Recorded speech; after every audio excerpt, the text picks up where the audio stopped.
Hello students, today our topic is data visualization, and in this lecture we are going to discuss about histogram. In our last lecture we already discussed about bar chart and the line chart, and we already created this chart using Matplotlib library, and this is the last part of the data visualization. As you know that there is only 3 chart in your syllabus, that is line chart, bar chart and the histogram. So today we are going to discuss about histogram in detail. So let's start. देखिए student, सबसे पहले हमको bar chart को समझना पड़ेगा। Bar graph क्या है, bar chart क्या है। बार ग्राफ को बार चार्ट भी बोला जाता है। Is a graphical display of data using the bars of different Heights. तो हमारे पास बार्स होते हैं, डिफरेंट हाइट के बार्स होते हैं, उसके थ्रू हम बार चार्ट को रिप्रेजेंट करते हैं। जैसे कि एक हमारे पास डेटा है। देखिए मैं यहाँ बार चार्ट को थोड़ा सा रिवाइज इसलिए करा रहा हूँ क्योंकि there is some common points between bar chart and histogram. तो थोड़ी सिमिलरिटी है दोनों के बीच में। तो पहले ये क्लियर हो जाना चाहिए आपको बार चार्ट का, उसके बाद हम देखेंगे हिस्टोग्राम किस तरह से प्लॉट किया जाता है। तो जैसे कि अभी हमारे पास एक डेटा है फेवरेट टाइप ऑफ मूवी का, और हमारे पास 5 कैटेगरी हैं: comedy, action, romance, drama, sky five. तो इसमें नंबर ऑफ़ पीपल्स जो इसे पसंद करते हैं, एक सर्वे किया गया, तो वो डेटा इसमें लिखा गया है। तो इसको हम बार चार्ट के थ्रू रिप्रेजेंट करेंगे। तो कैसे करेंगे ये देखते हैं। ये देखिए favourite type of movie, along X axis मैंने लिया टाइप ऑफ मूवी, और along Y axis number of people who like this type of movie, वो मैंने अलोंग वाई एक्सिस रिप्रेजेंट किया गया। तो इसके थ्रू हम क्लियरली बता सकते हैं कि सबसे ज़्यादा पसंद की जाने वाली मूवी कौन सी है, या सबसे ज़्यादा पसंद की जाने वाली मूवी का टाइप कौन सा है, सबसे कम पसंद कौन सी की जाती है। ये क्लियरली इसे देख के समझ में आता है। तो समझ में आ रहा है कि रोमांटिक मूवी सबसे ज़्यादा पसंद की जाती है, ड्रामा बेस्ड मूवी सबसे कम पसंद की जाती है। ठीक है, तो ये देखिए यही डेटा विजुलाइजेशन का सबसे बड़ा मेन एडवांटेज है कि अगर आपको डेटा को देखना है, समझना है अच्छी तरीके से एक बार में, तो चार्ट के थ्रू, ग्राफ के थ्रू आप देख सकते हैं। और मैटप्लॉटलिब लाइब्रेरी के थ्रू ये डिफरेंट फंक्शंस होते हैं जिनको हम इम्प्लीमेंट करके पाइथन में डेटा विजुलाइज कर सकते हैं। तो बार चार्ट की जहाँ तक बात है, तो इसके लिए भी आपका मैटप्लॉटलिब लाइब्रेरी को यूज़ करना पड़ेगा। लाइन चार्ट की बात हो या फिर आपकी हिस्टोग्राम की बात हो, तो उसके लिए भी आपको मैटप्लॉटलिब लाइब्रेरी को इंपोर्ट करना पड़ेगा। साथ ही साथ एक इंटरफेस होता है जिसका नाम है पाइप्लॉट। तो पाइप्लॉट इंटरफेस का मतलब है कलेक्शन ऑफ मेथड। तो आपको पाइप्लॉट को भी इंपोर्ट करना पड़ेगा। तो जब कभी भी आप line chart, bar chart, histogram का प्रोग्राम बनाएं, तो आपको सबसे पहली लाइन जो लिखनी होगी वो लिखना होगा इम्पोर्ट मैटप्लॉटलिब डॉट पाइप्लॉट। ठीक, आप उसको नेम भी दे सकते हैं एज PLT करके। तो फिर आगे फर्दर प्रोग्राम में आप उसको यूज़ करेंगे तो PLT डॉट मेथड नेम लिखेंगे। ये हम ऑलरेडी डिस्कस कर चुके थे। अब बात करते हैं हिस्टोग्राम की। तो सबसे पहली बात तो ये कि यहाँ पर मैं एक बात क्लियर कर दूँ कि आपने जब लाइन चार्ट प्लॉट किया, तो लाइन चार्ट के लिए फंक्शन था प्लॉट, बार चार्ट के लिए फंक्शन था बार, और BARH होता हॉरिजॉन्टल के लिए। एक MCQ मुझे लगता है यहाँ से बनेगा आपका। ये ग्राफ आपको अगर हॉरिजॉन्टली प्लॉट करना है तो फंक्शन का नाम BARH है, वर्टिकली प्लॉट करना है तो BAR है। तो BAR and BRH the 2 different functions. Next एक हिस्ट। तो हिस्ट फंक्शन जो होता है हिस्टोग्राम प्लॉट करने के लिए किया जाता है, और हिस्टोग्राम काफ़ी हद तक देखने में आपको बार चार्ट की तरह दिखाई देगा। यहाँ भी रेक्टेंगुलर बार होते हैं बाय डिफ़ॉल्ट, जिसकी फॉर्म में जिससे हम डेटा को रिप्रेजेंट करते हैं। लेकिन यहाँ जो रिप्रेजेंटेशन होगा वो रिप्रेजेंटेशन होता है इंटरवल और फ्रीक्वेंसी के बीच में, यानी पर्टिकुलर एक इंटरवल के बीच में कितनी वैल्यू लाई करती हैं। ठीक है, number of the value lie between the interval. जैसे इंटरवल मान लीजिए है 0 to 10, 10 to 20, 10 का इंटरवल है। तो मान लीजिए आपको मार्क्स पता करने हैं स्टूडेंट के, और आपको ये पता करना है कि 0 से 10 मार्क्स लाने वाले कितने स्टूडेंट थे, 10 से 20 लाने वाले कितने स्टूडेंट थे, 20 to 30 कितने स्टूडेंट थे, 30 to 40 कितने थे, 40 to 50 कितने थे, 50 to 60, 60 to 70, 70 to 80, 80 to 90 और 90 to 100। नंबर ऑफ स्टूडेंट जो आपके क्लास में मान लीजिए 40 स्टूडेंट हैं, तो कितने स्टूडेंट ऐसे थे जो पर्टिकुलर उस इंटरवल के अंदर जिन्होंने स्कोर किया, 0 से 10 के बीच में किया, 10 to 20 के बीच में किया।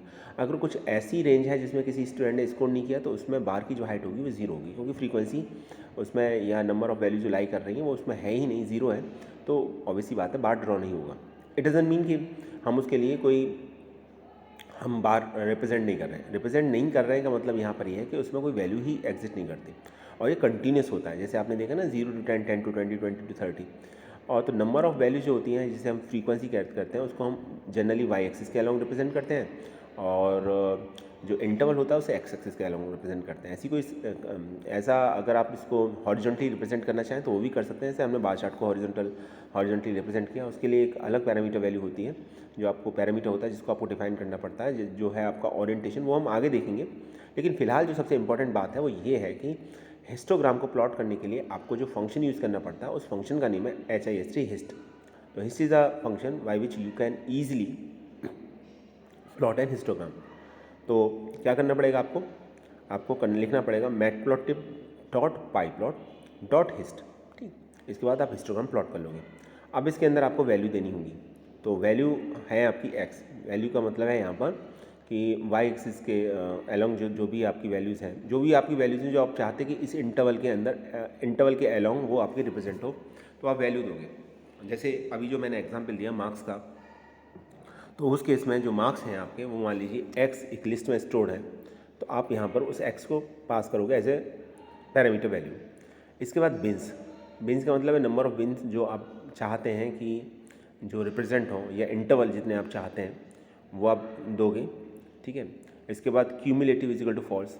तो क्यूमुलेटिव ये डिफ़ॉल्ट वैल्यू फॉल्स, इसकी डिफ़ॉल्ट वैल्यू फॉल्स होती है, आप इसकी ट्रू वैल्यू भी दे सकते हो।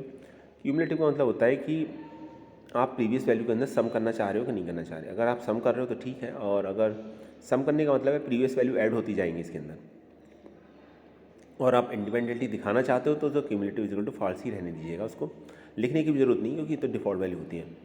हिस्ट टाइप बाय डिफ़ॉल्ट बार होता है, ठीक है। तो बार की फॉर्म में दिखाई देता है बार चार्ट की तरह से।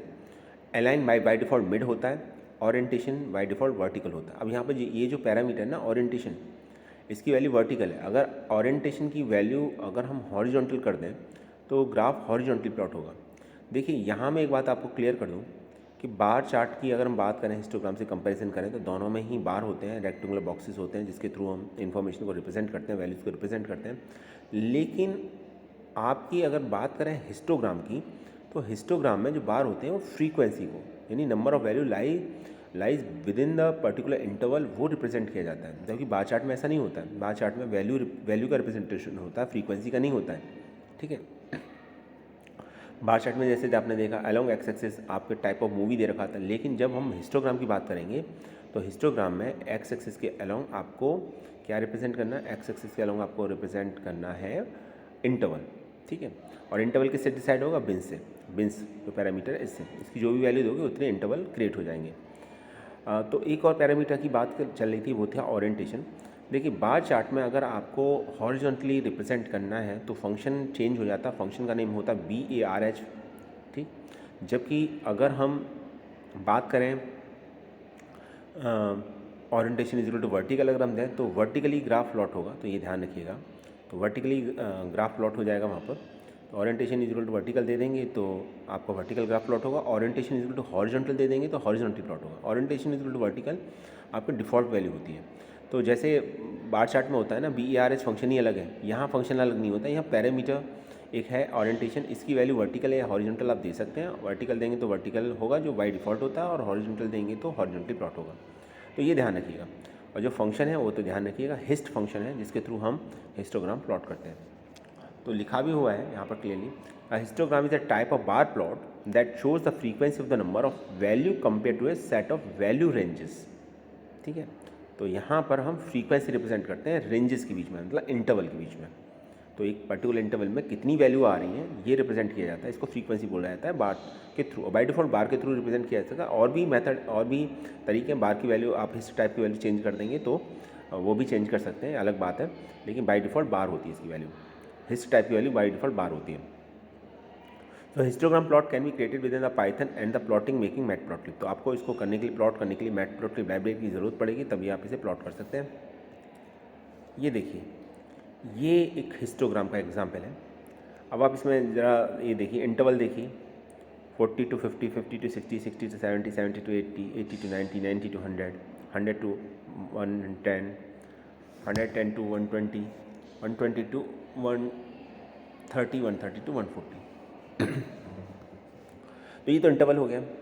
अब जो इसकी हाइट है, वो हाइट ये बता रही है कि इस इंटरवल के बीच में कितनी वैल्यू लाई करती है, ठीक है। जैसे हम इसमें देख के बताएं तो इसमें 100 to 110 के बीच में मैक्सिमम नंबर ऑफ वैल्यूज़ लाई करती हैं, ऑलमोस्ट 27 वैल्यूज़ लाई करती है इसके अंदर।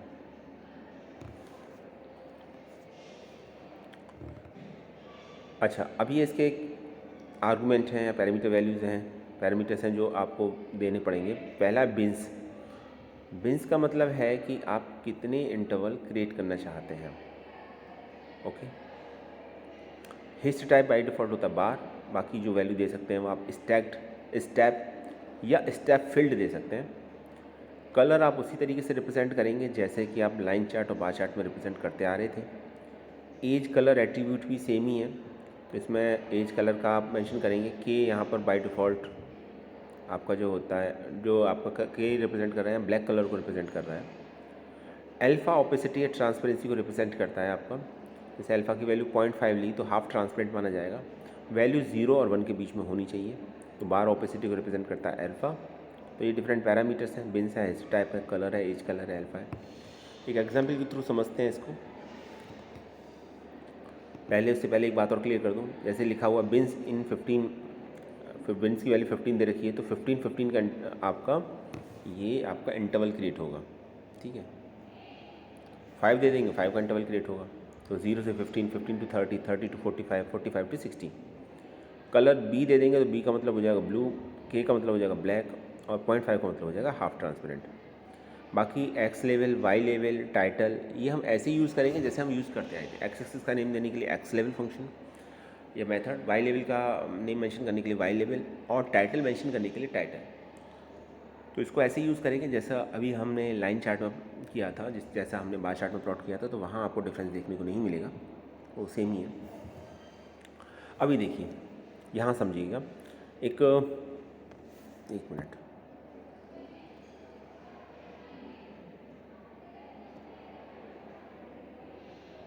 ये टाइटल गलत है, इसका डिफ़ॉल्ट बिन नहीं है, ठीक है। चलिए, तो सबसे पहले जो काम करना पड़ेगा वो क्या करना पड़ेगा आपको, मैटप्लॉटलिब लाइब्रेरी को इंपोर्ट करना पड़ेगा। तो सबसे पहले आपको जो लिखना पड़ेगा वो लिखना पड़ेगा import matplotlib dot pyplot as PLT, ठीक है। क्या लिखना पड़ेगा, import matplotlib dot pyplot as PLT। तो सबसे पहले तो मैटप्लॉटलिब लाइब्रेरी को इंपोर्ट करना पड़ेगा। जब तक आप इंपोर्ट नहीं कर लोगे तब तक आप हिस्टोग्राम को प्लॉट नहीं कर सकते। तो हिस्टोग्राम को प्लॉट करने के लिए मैटप्लॉटलिब डॉट पाईप्लॉट को इंपोर्ट करना पड़ेगा।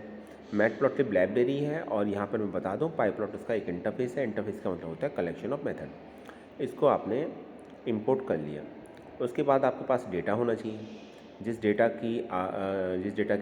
के लिए आपको हिस्टोग्राम प्लॉट करना है। तो ये डेटा है आपका, इसमें वैल्यू रिपीट हो सकती हैं, सेम हो सकती हैं, ठीक है। जब आप इसे मैनुअली करोगे तो ये ध्यान रखिएगा कि उसके लिए डेटा ऑलरेडी अरेंज होना चाहिए, इंक्रीजिंग ऑर्डर में होना चाहिए, डिक्रीजिंग ऑर्डर में होना चाहिए, तभी आप प्लॉट कर पाओगे, ठीक है। और उसके बाद आपको फंक्शन यूज़ करना है। अभी चूँकि आप पाइथन के थ्रू कर रहे हैं तो यहाँ पर डेटा का ऑर्डर क्या है, जैसे 16 पहले या बाद में आ रहा है तो कोई प्रॉब्लम नहीं है उसमें।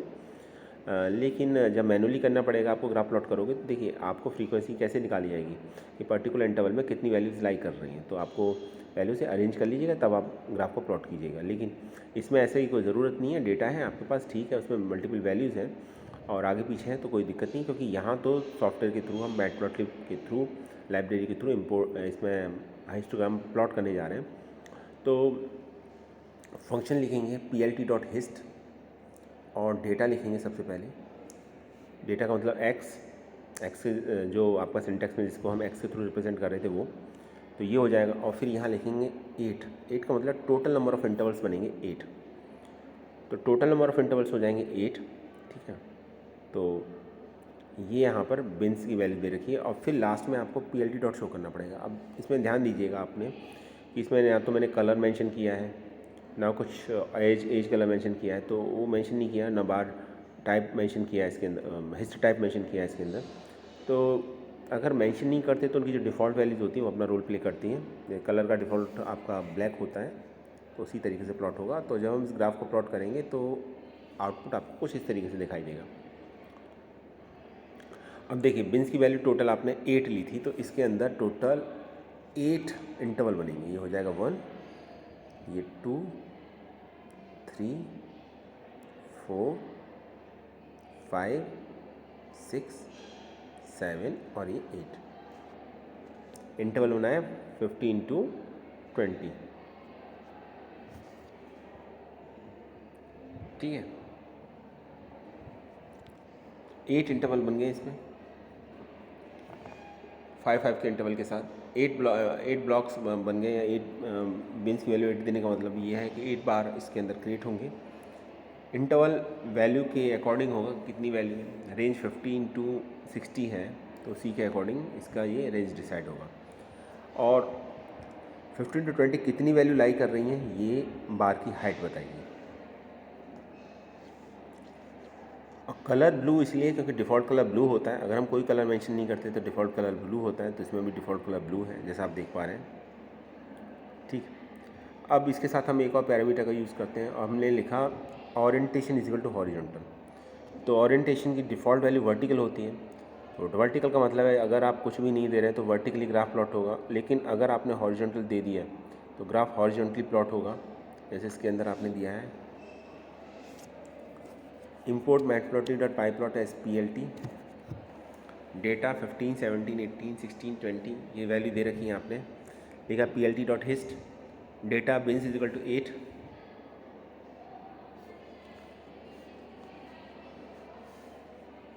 Orientation is equal to horizontal. तो अभी क्या है, पिछली बार से सिर्फ इसमें एक ही चेंज है, और वो चेंज क्या है, वो चेंज ये है कि आपने यहाँ पर पैरामीटर ओरिएंटेशन का यूज़ किया और उसकी वैल्यू हॉरिजॉन्टल दी है। बाय डिफ़ॉल्ट इसकी वैल्यू वर्टिकल होती है, या यहाँ पर मैं ओरिएंटेशन इक्वल वर्टिकल लिखता तो जो आपका प्रीवियस आउटपुट था आउटपुट सेम रहता, क्योंकि बाकी सब चीज़ें सेम ही थी। ये अलग बात है, पिछली बार हमने ओरिएंटेशन मेंशन नहीं किया था, तो जिसकी डिफ़ॉल्ट वैल्यू होती है, आप मेंशन करें ना करें तो डिफ़ॉल्ट तो अपना रोल प्ले करेगी। इसलिए इस बार मैं ओरिएंटेशन की वैल्यू हॉरिजॉन्टल दिया है, तो हिस्टोग्राम हॉरिजॉन्टली प्लॉट होता है। तो यहाँ से एक इंपॉर्टेंट क्वेश्चन बन जाता है कि अगर आप हिस्टोग्राम को हॉरिजॉन्टली प्लॉट करना चाहते हैं तो क्या एट्रीब्यूट है, तो एट्रीब्यूट का नेम है आपका ओरिएंटेशन, और वैल्यू है इसकी हॉरिजॉन्टल, तो हॉरिजॉन्टल प्लॉट करेंगे। लास्ट में हमें plt डॉट शो करना पड़ता है ग्राफ को शो करने के लिए, तो मैंने लिखा है plt dot show, graph show हो जाएगा यहाँ पर। ये देखिएगा बिन्स की वैल्यू 8 है, तो टोटल 8 इसमें फिर से क्रिएट होंगे बॉक्सेस या बार, 5, 6, 7, 8 और ये हॉरिजॉन्टली प्लॉट हुआ है। तो लास्ट टाइम से बस कलर ब्लू इसलिए आ रहा है क्योंकि डिफ़ॉल्ट कलर होता है। ठीक, तो कलर तो ब्लू रहेगा इसका, चेंज करना चाहे चेंज कर सकते हैं आप। अब ज़रा इसका मतलब ही समझ लेते हैं, एक और ओपेसिटी अल्फ़ा, एक इसका पैरामीटर होता है अल्फ़ा, ये ट्रांसपेरेंसी को शो करता है। तो वैल्यू जो देते हैं वो 0 और 1 के बीच में देते हैं, बाय डिफ़ॉल्ट इसकी वैल्यू 1 होती है। 1 का मतलब तो है, 1 का मतलब है इसके अंदर कि बिल्कुल भी ट्रांसपेरेंट नहीं है, ठीक है, और जो कलर है वो एग्जैक्ट रिप्रेजेंट होगा। लेकिन जैसे जैसे हम वैल्यू 1 से कम करते जाते हैं, 0 की तरफ मूव करते जाते हैं, ट्रांसपेरेंसी बढ़ती जाती है। अगर आप 0 कर दोगे तो फुली ट्रांसपेरेंट हो जाएगा, दिखाई नहीं देगा वो आपको। 0.5 करोगे तो हाफ ट्रांसपेरेंट होगा, ठीक है, तो आपको समझ में आएगा 0.5 करने से क्या है। बाकी अगर इस प्रोग्राम के अंदर देखेंगे तो जैसे मैटप्लॉटलिब लाइब्रेरी को इंपोर्ट करते हैं वैसे इंपोर्ट किया गया है, डेटा की वैल्यू ली गई है, हिस्टोग्राम प्लॉट किया गया है और लास्ट में शो किया गया है। तो ये देखिए एक ग्राफ प्लॉट होगा, सब कुछ पहले की तरह, कलर चेंज होता हुआ आपको दिखाई दे रहा होगा इसके अंदर, और ऐसा सिर्फ इसीलिए है क्योंकि आपने अल्फ़ा की वैल्यू 0.5 ली है और इसके अंदर आपने ट्रांसपेरेंसी को इंट्रोड्यूस किया है। ट्रांसपेरेंट है ये आपका, और ट्रांसपेरेंट होने के बाद आपको दिखाई दे रहा है कि ये आपका 50% ट्रांसपेरेंट हो गया है, ठीक है। कलर कुछ इस तरीके से दिखाई देगा आपको।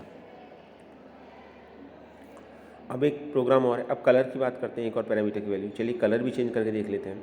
तो कलर के लिए जो पैरामीटर है का नेम है कलर, वैल्यू जी देते हैं। नॉर्मली हम कलर को कलर के नेम के थ्रू भी दे सकते हैं और या फिर कैरेक्टर के थ्रू भी रिप्रेजेंट करते हैं। जैसे वाई येलो कलर को रिप्रेजेंट करता है, बी ब्लू कलर को रिप्रेजेंट करता है, के ब्लैक कलर को रिप्रेजेंट करता है, आर रेड कलर को रिप्रेजेंट करता है, जी ग्रीन कलर को रिप्रेजेंट करता है, ठीक है। तो यहाँ पर मैंने कलर लिया है वाई। बाकी प्रोग्राम में अगर आप देखेंगे तो बिन्स इज इक्वल टू 10 ये भी चेंज कर दिया मैंने। अभी तक हम 8 लेके चल रहे थे बिन्स की वैल्यू, इसका मतलब इसमें अभी 10 इंटरवल्स क्रिएट होंगे, ठीक है, और उसके अकॉर्डिंग 10 बार इसके अंदर क्रिएट होंगे जो जिनकी हाइट आपकी फ्रीक्वेंसी को रिप्रेजेंट करेगी। तो डेटा सेट यही रहेगा। मिनिमम वैल्यू मान लीजिए 15 है और मैक्सिमम वैल्यू कितनी है इसकी देखना पड़ेगा। मैक्सिमम वैल्यू आई थिंक 55 है। तो 15 और 55 के बीच में 10 बार क्रिएट हो जाएंगे, 10 इंटरवल्स क्रिएट हो जाएंगे, और इंटरवल को बार की हाइट जो होगी उस वो जो बार की हाइट है उस इंटरवल में कितनी वैल्यू लाई कर रही है ये इसको बताएगा आपका। देखते हैं, ये देखिए पहले तो बार की हाइट देख लीजिए, यहाँ पर आप नंबर ऑफ बार को काउंट कर लीजिए, 10 होंगे इस बार, या 10 इंटरवल होंगे टोटल, 1 2 3 4 5 6 7 8 9 10। तो टोटल 10 हो गए, देख सकते हैं आप यहाँ पर। ठीक,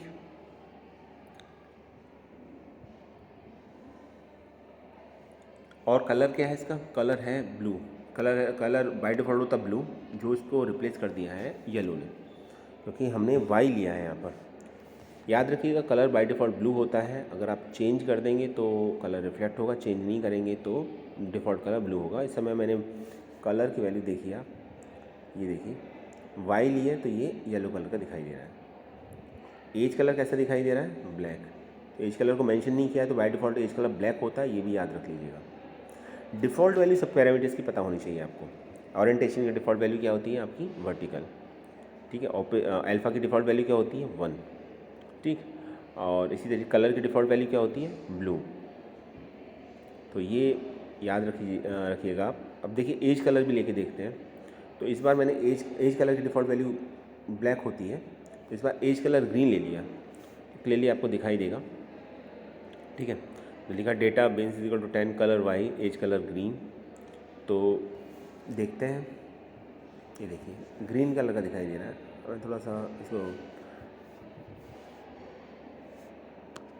जूम करता हूँ तो आपको और क्लियरली दिखाई देगा। ये देखिए एज कलर अब ग्रीन है, तो क्लियरली दिखाई दे रहा है इसमें।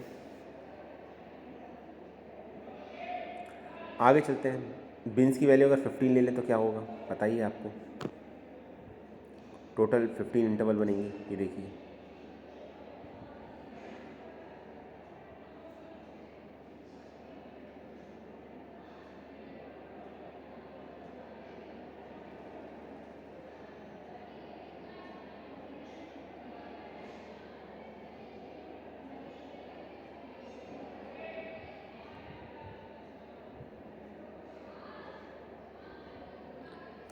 थर्टीन, ये 14 और ये 15, टोटल 15 है।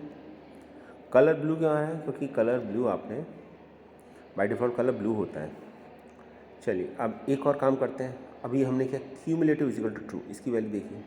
बाय डिफ़ॉल्ट क्यूमुलेटिव वैल्यू क्या होती है? फॉल्स होती है। तो डिफ़ॉल्ट वैल्यू सबकी पता होनी चाहिए। एग्जाम में डिफ़ॉल्ट वैल्यू से रिलेटेड क्वेश्चन डेफिनेटली आएंगे। तो चाहे आप लाइन चार्ट कर रहे हैं, बार चार्ट डिस्कस कर रहे हैं, या फिर हिस्टोग्राम का क्वेश्चन है, तो हमेशा इनकी जो डिफ़ॉल्ट वैल्यूज़ होती है सभी पैरामीटर्स की, वो आपको पता होना चाहिए। एग्जाम में डेफिनेटली पूछा जाएगा आपसे। ठीक है, तो क्या होता है cumulative is equal to true से? ये देख लीजिए, ग्राफ इंक्रीजिंग ऑर्डर में आ रहा है क्योंकि लास्ट वैल्यू ऐड होती जाएगी इसमें। तो बार की हाइट ऑब्वियस सी बात है बढ़ेगी। ठीक है, बहुत ज़्यादा हुआ तो अगर सेम रहेगी, लेकिन डिक्रीज़ नहीं होगी। सेम कब होगी? जब पर्टिकुलर किसी इंटरवल में वैल्यू ज़ीरो है, कोई वैल्यू लाई नहीं करती, उसकी फ्रीक्वेंसी ज़ीरो है, तो प्रीवियस जो भी हाइट होगी वो हाइट मेंशन होगी। अदरवाइज़ अगर एक भी वैल्यू है तो हाइट इंक्रीज़ ही होगी इसकी, जैसे इस केस में इंक्रीज़ होते हुआ दिखाई दे रहा है। तो ये क्यूमुलेटिव इज इक्वल टू आपको करना है ट्रू से। ठीक, क्या हम आपका इसके अंदर देखिए हिस्टोग्राम प्लॉट किया गया है आपका। अब दो डेटा के लिए प्लॉट किया गया, एक डेटा 1 के लिए, एक डेटा 2 के लिए। तो ये डेटा 1 है, ये डेटा 2 है।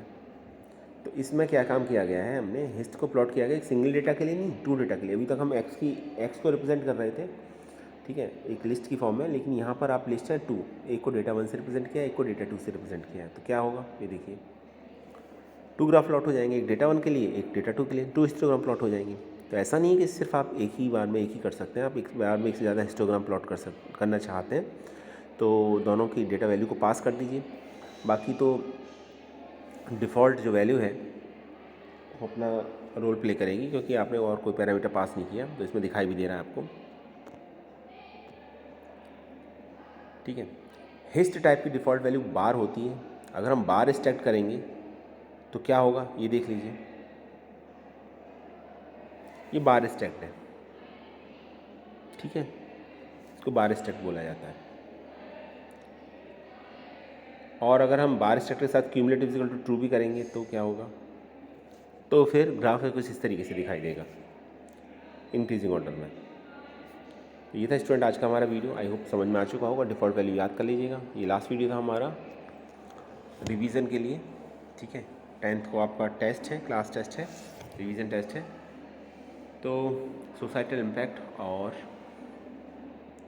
आपका डेटा विजुलाइजेशन, ये दोनों चैप्टर्स आएंगे आपके। तो thanks for watching this video.